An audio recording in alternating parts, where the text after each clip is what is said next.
کیا ہے سنت ہے۔ اس کے بعد کیا ہے، جب میت کو قبر میں رکھیں تو کون سی دعا پڑھیں، یہ دعا پڑھنی چاہیے، بسم اللہ وعلی ملت رسول اللہ صلی اللہ علیہ وسلم، یہ بہشتی زیور میں دعا ہے، بسم اللہ وعلی ملت رسول اللہ صلی اللہ علیہ وسلم۔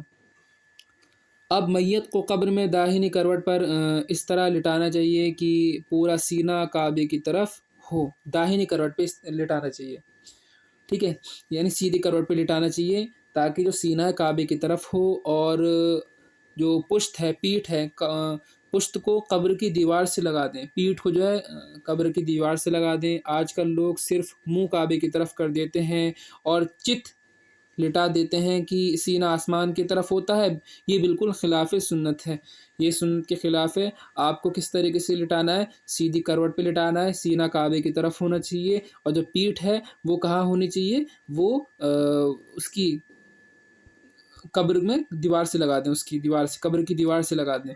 اس کے بعد میت کے رشتہ داروں کو کھانا دینا کیا ہے، سنت ہے، نہ کہ ان سے کھانا کھلوانے کے لیے کہنا۔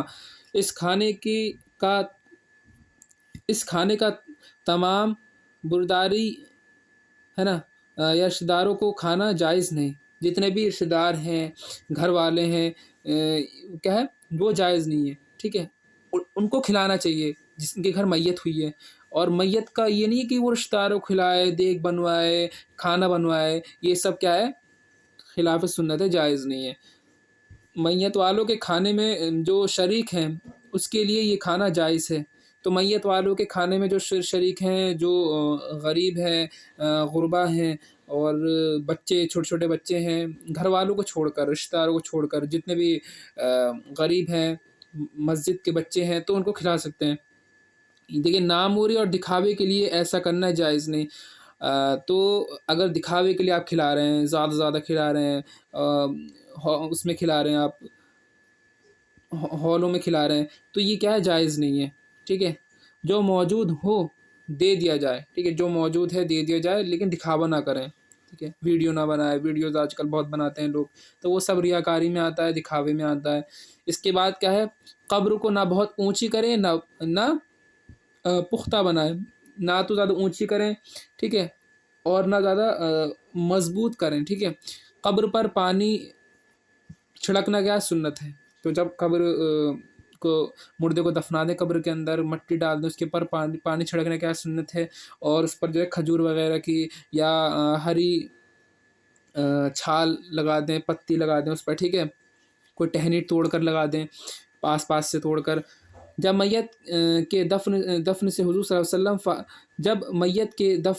علیہ وسلم فارغ ہوتے تو خود بھی اس کے لیے دعا کرتے، ٹھیک ہے، جب دفنا دیتے تو اس کے بعد دعا کرتے، اور دوسروں کے لیے بھی فرماتے کہ اپنے بھائی کے لیے استغفار کرو اور ثابت قدم رہنے کی دعا کرو، اللہ اسے ممکن نکیر کے جواب میں ثابت قدم رکھے۔ تو اب اس کے بعد جو ہے کچھ سونے کی سنتیں رہ گئی ہیں، ویسے ہم پڑھ چکے ہیں تھوڑی تھوڑی سنتیں، لیکن اس میں ہم ڈیٹیل میں پڑھیں گے۔ اگر یہ ویڈیو اچھی لگے تو اسے لائک کریں، شیئر کریں اپنے فرینڈس میں۔ السلام علیکم۔